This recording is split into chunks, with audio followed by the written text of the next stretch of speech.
بسم الله الرحمن الرحيم والصلاة والسلام على أشرف المرسلين.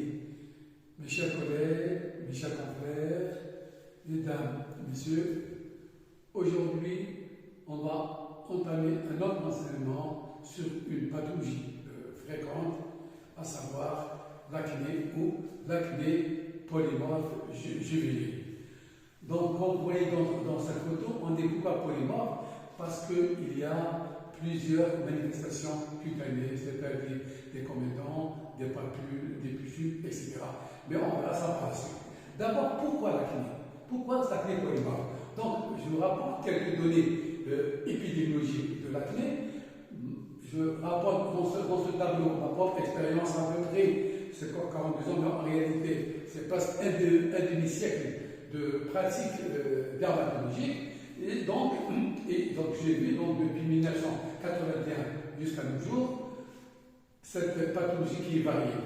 Et j'ai fait dans ce tableau sur à peu près 2200 ou 2300 affections dermatologiques. J'ai répertorié dans ce tableau à peu près 14 à 15 affections les plus fréquentes. Alors, dans ma propre expérience, par exemple, donc durant les 42 années, la première pathologie, c'est le psoriasis, et on en a parlé en long et en large sur le psoriasis SODAF. La deuxième pathologie, c'est les maladies infectieuses, représentées essentiellement par les affections infectieuses non spécifiques, comme le staphylococcus, les mycoses, avec surtout les otites et les mycoses de la peau grave et des plis, les viroses, mais surtout les virus et mollusques contagieux, les parasitoses comme la gale et un degré moins de leishmaniose, et en troisième position, l'eczéma. Donc, mes chers collègues, mesdames et messieurs, l'acné. Donc, dans ma propre expérience, dans les maladies des annexes, surtout la pathologie des glandes sébacées, représentée essentiellement par l'acné polymorphe juvénile. Ça, c'est très très important. Donc, en 4e position, vous imaginez, sur 2300 affections, l'acné occupe place une 4e place. Donc, pour vous dire que l'acné, c'est une pathologie fréquente. Ensuite, on a le prurite et le prurigo, surtout le prurite, les tumeurs bénignes sur les kystes épidermiques, les tumeurs malignes représentent essentiellement par le carcinome vasocellulaire, les troubles de la pigmentation, surtout de vitiligo, le Bahar.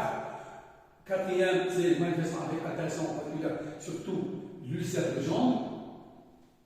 Donc, puis les manifestations avec altération vasculaire, donc l'ulcère de jambe, les MST, les maladies sexuellement transmissibles, ce qu'on appelle les IST, représentés par la syphilis et surtout, on aura l'occasion de parler du changement qui a fait son apparition en 88.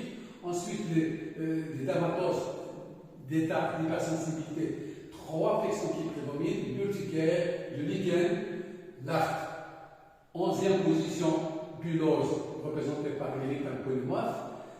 Les dermatoses des âges de la vie, surtout la maladie de l'élève au sud, c'est-à-dire le nourrisson. Les dermatoses par infiltrats cellulaires lymphocytaires, c'est seulement du symptôme de ce qu'on appelle la dermatose aiguë fébrile neutrophénique. Enfin, les granulocytes, surtout la sarcoïdose. Donc, sur les 14 affections, l'acné occupe une place très importante en pratique quotidienne. Alors, donc, l'acné, vous savez que l'acné polymorphe est connu de longtemps, connu chez les médecins grecs, connu les Romains, connu chez les Arabes, et l'origine du mot acné est inconnue. Il y a une hypothèse qui dit qu'il a une origine égyptienne. Donc, il est connu, elle a été décrite il y a 3500 ans, et c'est ce qu'on appelle akut, c'est-à-dire bouton. En grec, ça veut dire sommet, efflorescence. Donc, il faut dire, akut, c'est un terme égyptien. Et ce n'est qu'en 1840 qu'on parle de l'acné vulgaire. C'est en 1840 l'acné vulgaire, un petit peu l'histoire.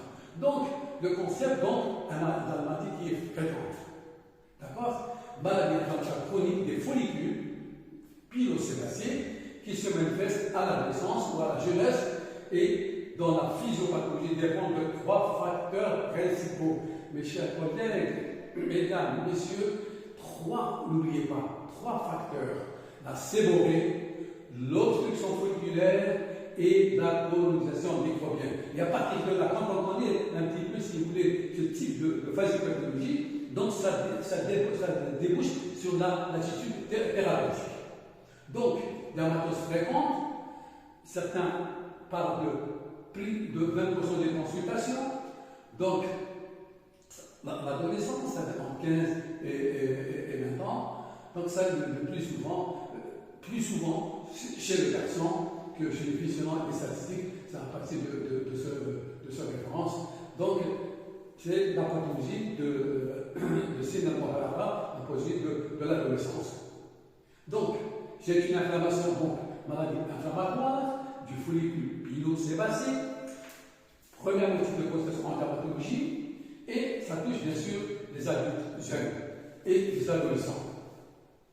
Alors, comme j'ai dit tout à l'heure, sa pathologie fait intervenir 3 facteurs dans ce développement, donc dans la genèse de la polymorphinie, il y a 3 points essentiels. Le kératinocyte du follicule sébacé, la glande sébacée et une bactéro-anaérobie qu'on appelle le Corynebacterium acnes ou Corynebacterium acnes.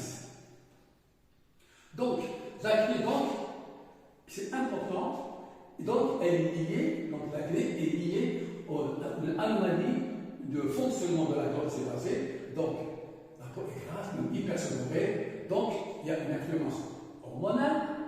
Le deuxième point essentiel, c'est l'anomalie de la kératinisation de l'épithélium du canal infundibulaire. Donc, d'où formation des lésions rétentionnelles. Donc, ça a été à la comédieuse, la formation de comédons. Et bien, le rôle aussi d'une bactérie anaérobie, qui donne des lésions inflammatoires, et c'est dû au Corynebacterium acnes, mais aussi il y a un terrain génétique, un terrain familial. Regardez dans ce tableau, et à partir de ce tableau, on voit donc à partir hormonale, des hormonales, on a la séborrhée d'un côté une kératine infundibulaire, le rôle de la bactérie, donc enzyme chimiotaxisme neutrophilique. On aura aussi les antigènes, activation des compléments, tout ça va aboutir à l'inflammation, c'est-à-dire la formation des lésions papillo-pustuleuses. Donc, dans des manifestations polymorphes, c'est-à-dire plusieurs aspects cliniques, rétentionnels, inflammatoires ou mixtes à des degrés variables, c'est-à-dire des fois c'est important, il y a une prédominance des comédons, ou là il y a une prédominance des papillo-pustules qui touchent les régions grasses, les régions séborrhées au niveau du visage et du tronc. Donc, parfois les gens sont importantes, et là, le retentissement psychosocial, et là, l'adolescent, il y a d'image, ce qu'on appelle l'image du soi est altérée. Et le diagnostic positif, c'est un diagnostic clinique et en général facile, qui ne connaît pas l'acné. Alors, dans ces photos, je vais résumer quand même des aspects cliniques de l'acné polymorphe. Acné polymorphe, on va avoir là des comédons. Regardez, on appelle l'acné rétentionnelle, des comédons. Aussi, il y a des microkystes. Il y a des acnés inflammatoires, donc avec des pustules, c'est-à-dire papules remplies du pus, et enfin des macrokystes, donc des kystes importants. Voilà, donc mes chers collègues, aujourd'hui, si vous voulez, j'ai grossi un petit peu le tableau de l'acné polymorphe, c'est-à-dire pour dire qu'il y a un polymorphisme lésionnel et qu'il y a 3 facteurs qui participent à la genèse de l'acné. Par la suite, là, on entendra le chapitre clinique et on espère bien sûr la thérapeutique aux différents, par exemple la thérapeutique. Qu'est-ce qu'il faut comme traitement pour les comédons? Qu'est-ce qu'il faut comme traitement pour des papillopustules, etc. Donc c'est un traitement, c'est une maladie qui est bénigne, mais qui est affaiblissante, avec un retentissement psychosocial important. Le traitement, il y a aujourd'hui, il y a un traitement qui est efficace, mais à condition, il faut une observance rigoureuse. Wallahu wa tawfiq. Salam alaikum wa rahmatullahi wa barakatuh.